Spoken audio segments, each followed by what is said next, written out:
2026 history repeats itself.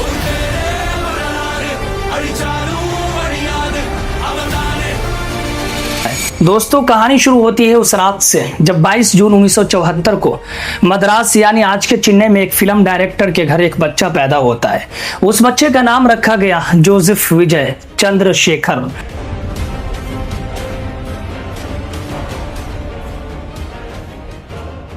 उसके वालिद थे S.A. चंद्रशेखर, जनूबी हिंद के मशहूर फिल्म डायरेक्टर, और वालिदा थी शोभा, जो कर्नाटक मौसीकी की गलोकारा थी।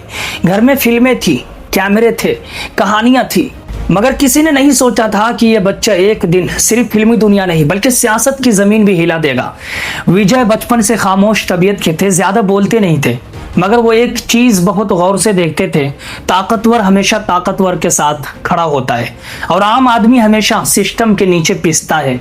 वक्त गुजरता गया और फिर एक दिन कैमरा ऑन हुआ। विजय ने फिल्मों में कदम रखा। शुरू में लोग हंसते थे, कहते थे ये लड़का हीरो नहीं बन सकता, मगर फिर उसी लड़के ने सिनेमा हॉलों को हिला दिया, एक के बाद एक फिल्म, और हर फिल्म में सिस्टम के खिलाफ बगावत, थपक्की में दहशतगर्दी के खिलाफ लड़ाई, कथी में इंसानों के हक की आवाज, मसल में हेल्थ सिस्टम पर हमला, सरकार में करप्ट इलेक्शन सिस्टम की धज्जियां, मास्टर में नौजवान नस्ल को बचाने की जंग। लोग सिर्फ फिल्म नहीं देखते थे, लोग अपने गुस्से को पर्दे पर देखते थे। और हर फिल्म के बाद एक सवाल पूरे तमिलनाडु में गूंजता था, अगर ये इंसान हकीकत में सियासत में आ गया तो क्या होगा। फिर दोस्तों, साल 2024 आता है। भारत की सियासत में नफरत बढ़ रही थी, बेरोजगारी बढ़ रही थी, आवाम पुरानी पार्टियों से थक चुकी थी। और तब 2 फरवरी 2024 को विजय ने ऐसा ऐलान किया जिसने पूरी भारत की सियासत हिला दी, मैं सियासत में आ रहा हूं। और उसी दिन टीवी के यानी तमिलागा वेत्री गजकम वजूद में आई। यह सिर्फ एक सियासी पार्टी नहीं थी, यह आवाम के गुस्से का तूफान था। विजय ने कहा यह पार्टी सोशल जस्टिस, बराबरी और आम आदमी की सियासत करेगी। उन्होंने अंबेडकर और कामराज के नजरियात की बात की, मगर पुराने सियासतदान हंस रहे थे, टीवी एंकर मजाक उड़ा रहे थे और सियासी माफिया को यकीन था कि एक फिल्म स्टार उनका कुछ नहीं बिगाड़ सकता। मगर फिर आया 2026 का इलेक्शन, वो इलेक्शन जिसने 60 साल पुरानी सियासत की बुनियादें हिला दी। तमिलनाडु जहां सिर्फ DMK और AIADMK का राज था, जहां नई पार्टियों को सांस लेने की इजाजत भी नहीं मिलती थी, सबको यकीन था कि विजय सिर्फ शोर मचाएंगे, जीत नहीं सकेंगे। मगर फिर 23 अप्रैल 2026 आया और नताइज ने पूरे भारत को झटका दे दिया। 234 सीट में से 108 नशिस्तें टीवी के तमिलनाडु के सबसे बड़ी पार्टी बन गई। लोग सड़कों पर निकल आए, पटाखे फटने लगे, मतदाता रोने लगे। और फिर आया सबसे बड़ा धमाका, साबिक वजीर आला MK स्टालिन अपनी ही सीट हार गए। दोस्तों, ये सिर्फ एक सियासी हार नहीं थी, ये 60 साल ताकतवर निजाम के खात्मे का ऐलान था।